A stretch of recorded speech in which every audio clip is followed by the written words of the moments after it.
You are not ready, you will not survive. You cannot protect your children. If the power, gas, and water go out right now, you would collapse in panic within hours. This is not fiction.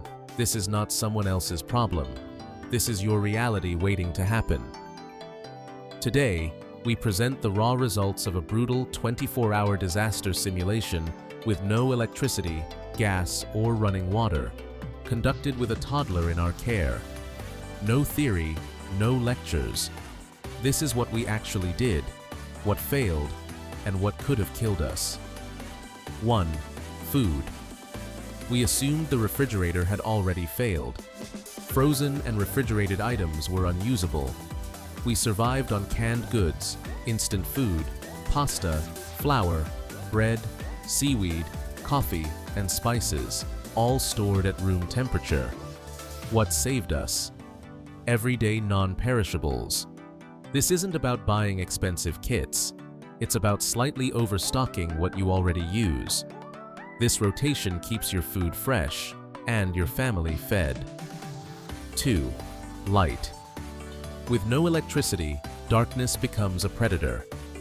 We used flashlights and chemical light sticks.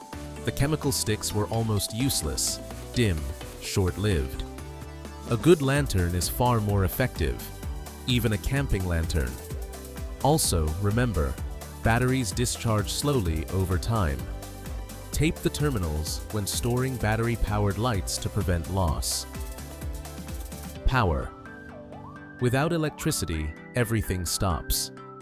To charge phones, we used a solar panel with a power station, but it takes 15 square meters of panel to support even a small family's basic needs.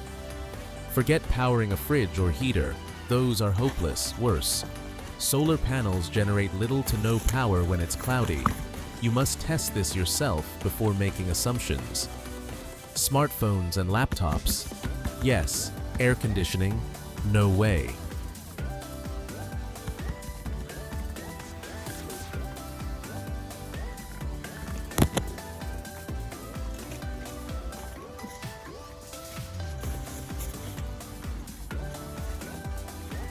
Four.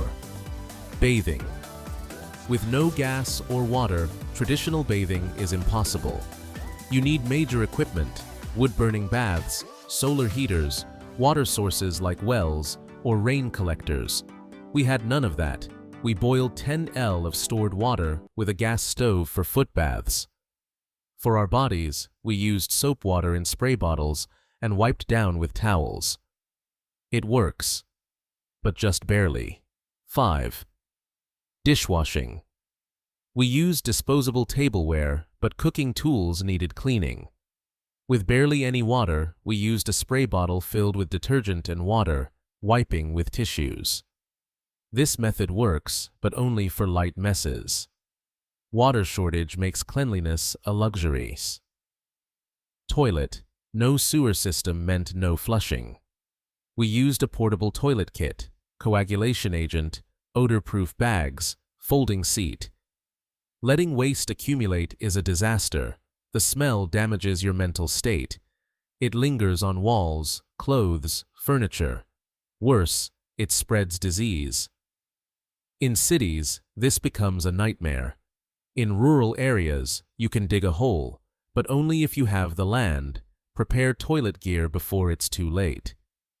7. Laundry. We ran out of water. All we could do was spray antibacterial mist and hang clothes in the sun, but sweaty clothes began to stink.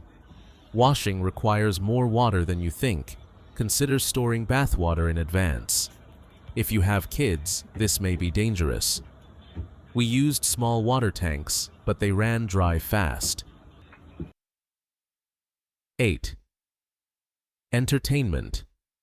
Adults were too busy surviving to feel bored, but toddlers are different. With no power, no screens. You need offline entertainment. Books, stickers, toys, battery radios. Prepare for your child's sanity. Conclusion. 1. Losing infrastructure breaks your life. Every task becomes harder. You need tools, water, and teamwork to survive. 2. Water and toilets are the first to fail everyone. Stocks food and water, but forgets bathing, washing, toilets. Cities are fragile. Tokyo, New York, Paris, these places are tombs in a disaster. If possible, build a retreat in the countryside. At the very least, make an evacuation plan. Now, 4. Check out the Amazon links for the items we used, and tap subscribe button and like button not to miss other useful videos.